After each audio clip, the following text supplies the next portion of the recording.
Hey guys, welcome back to the channel. So we have rain coming in that is supposed to be doing its thing. But what I'm gonna do here, because I can hear the thunderclouds in the distance, I'm gonna harvest some of this basil. So obviously it's started flowering. That's not necessarily ideal, but it's okay, because I'm about to chop it back and it'll just bush out and get bigger than it is right now. So I'm gonna put you on hyperlapse real quickly. I'm gonna get as much basil as I can harvested, and then we are going to head into the kitchen because since it's raining, we're gonna take a day to just make some beautiful pesto. All right, so let me put you on hyperlapse here.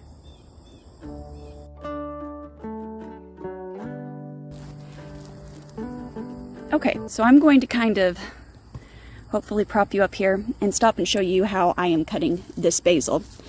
So as you can see, just right here, we've got a branch off of a main branch here. So we've got branch, branch. What you want to do is you just want to go down to where a set of leaves are on each side. And then what will happen is the plant will create more things like this divide here. And what that'll do is it'll give you a bushier plant instead of one that is like really, really leggy and hard to deal with. Just a side tip, if you are growing basil, I don't know if you guys can hear all that rumbling in the distance, but it's sounding like it wants to get real.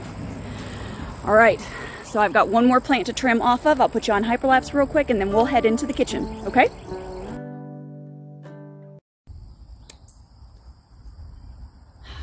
And it probably goes without saying, but when you find a tomato hornworm, kill it. Because it's going to kill your tomatoes. And if you're a dad, you should really get your young daughters to do this, because when you squish them, they basically explode. So if you ever want to gross your daughter out, dads, that's what you do, okay? All right, I'm gonna head inside and we're gonna start getting set up to make our pesto. Let's go.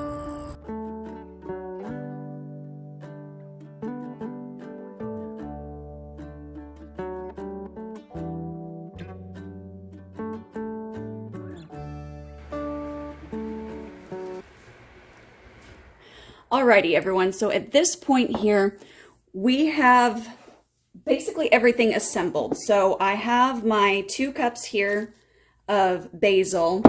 I went on ahead and I pre-shredded the cheese. And then I had these in the freezer. They're pine nuts. Right now, pine nuts are super duper expensive, of course. So if you don't have access to pine nuts, don't worry about it. Go on ahead and substitute whatever you can find locally. I like to use walnuts as well. Walnuts, once they're toasted, they have this nice meaty depth to the flavor, and it really complements basil. So that's an option. Also, go on ahead and check out, and I will put a direct link below, the blog that I've got going on, because it's going to give you the entire recipe and how to do it step by step, okay? So this is what, okay, so we're going to go on ahead and add all of our basil.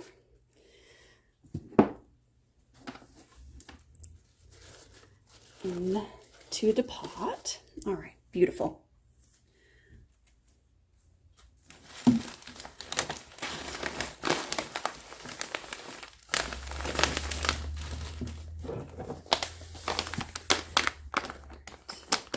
And I have just a basic pink Himalayan sea salt, and I'm going to put oh, I usually start with around just a half a teaspoon because the cheese will add some salt to the pesto.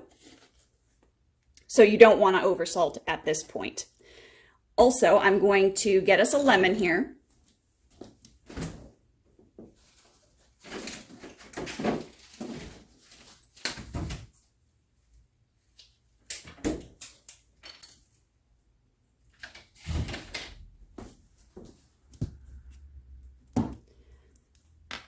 Gonna just cut this bad boy in half.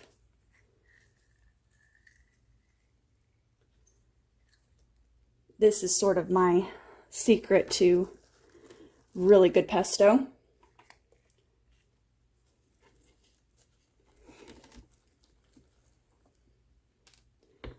Don't want the seeds in there.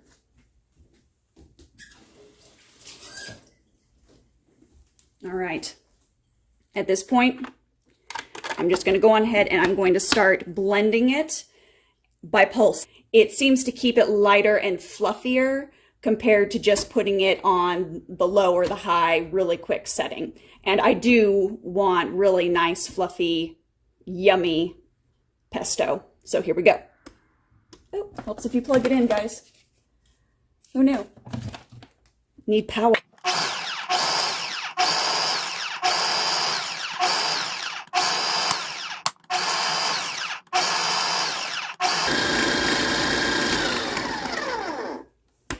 Okay.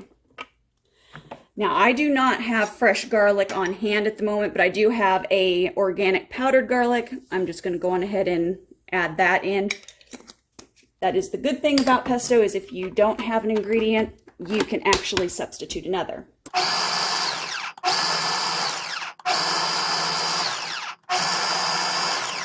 All right, see how all this is starting to kind of just shift down?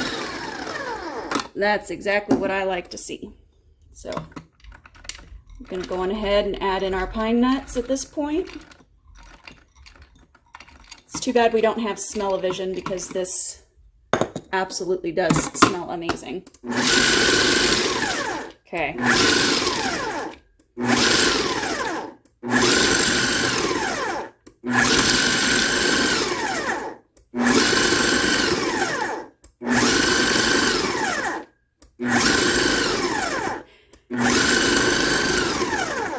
It always amazes me whenever I'm making pesto to see how all of that just breaks down.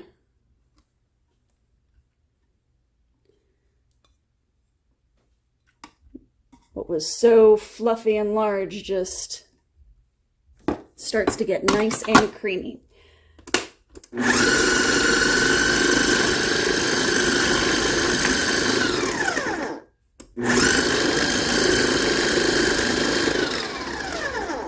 Okay, we're getting close to the olive oil point, but I wanted to talk a little bit about cheese. So what you could probably tell if you've ever used Parmesan, you can tell that this is not a Parmesan.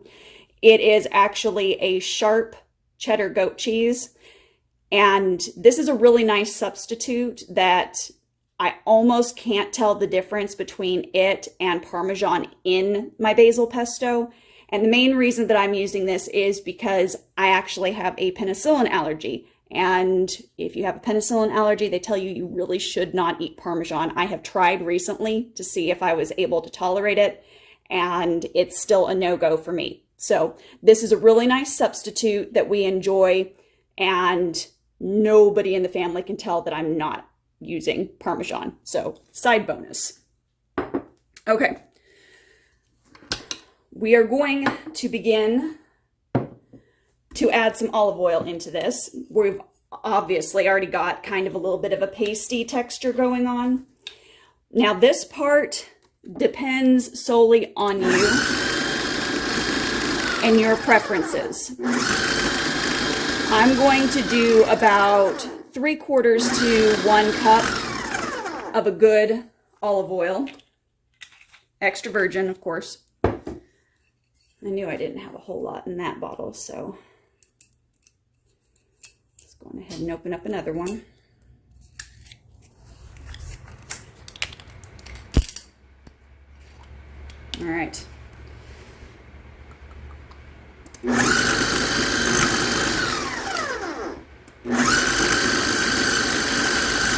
Now, if you like your pesto thicker or thinner, take that into consideration. If you like yours thicker, don't add as much olive oil.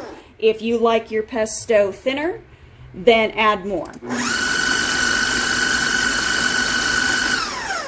This part of the program is very, very adaptable to your culinary preferences and the preferences of your family. I'm knocking things over. I'm going to go on ahead and add some cracked black pepper in here.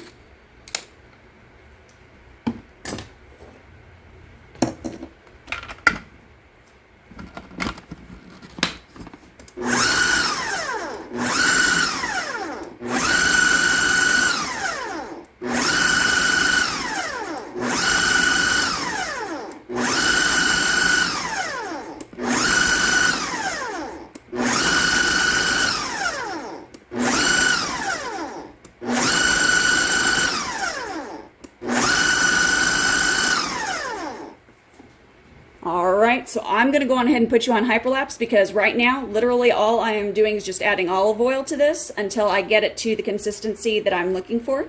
So I'll put you on hyperlapse and then I will pop back on here when we go to portion the pesto into our storage.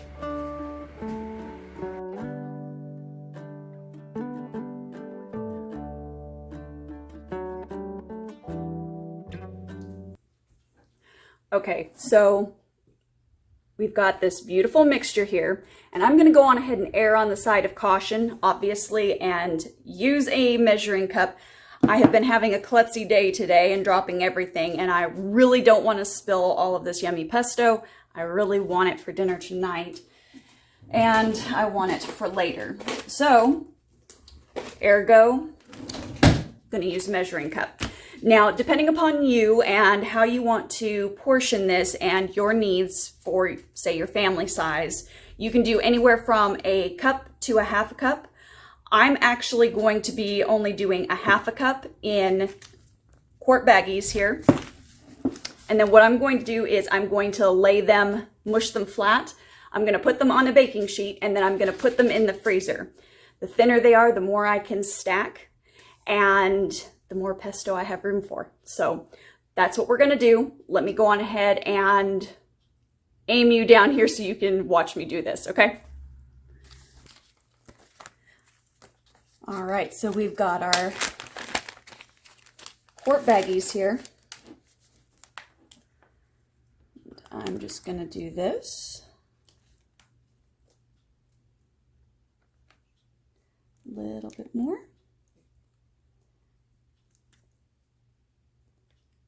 All right, good deal.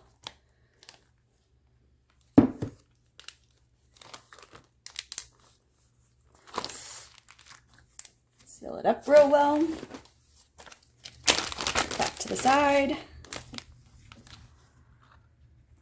Go with the next one. If you have a larger family, obviously you're going to want to put more in these baggies.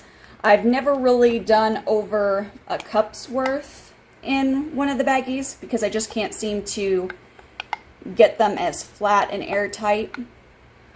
You want things really sealed well, even if you're doing freezer preserving.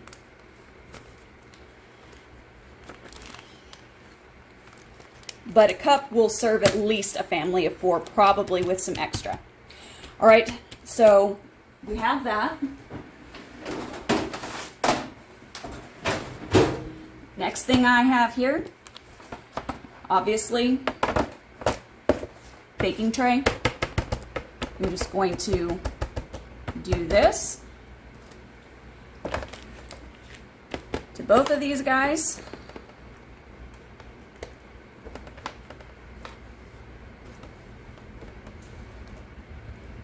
All right, there we have it. Okay, and that's all there is to it. So I'm gonna go on ahead and finish working all of this and load up this tray. And I will put you on hyperlapse for that portion, but I'm gonna go on ahead and sign off here. So guys, as always, keep it simple, natural, and essential, and I'll see you on the next one. Don't forget to subscribe to the channel if you are liking and enjoying our content here. It is really helpful to us, and we would greatly appreciate you joining our community. All right, I will see you guys on the next one.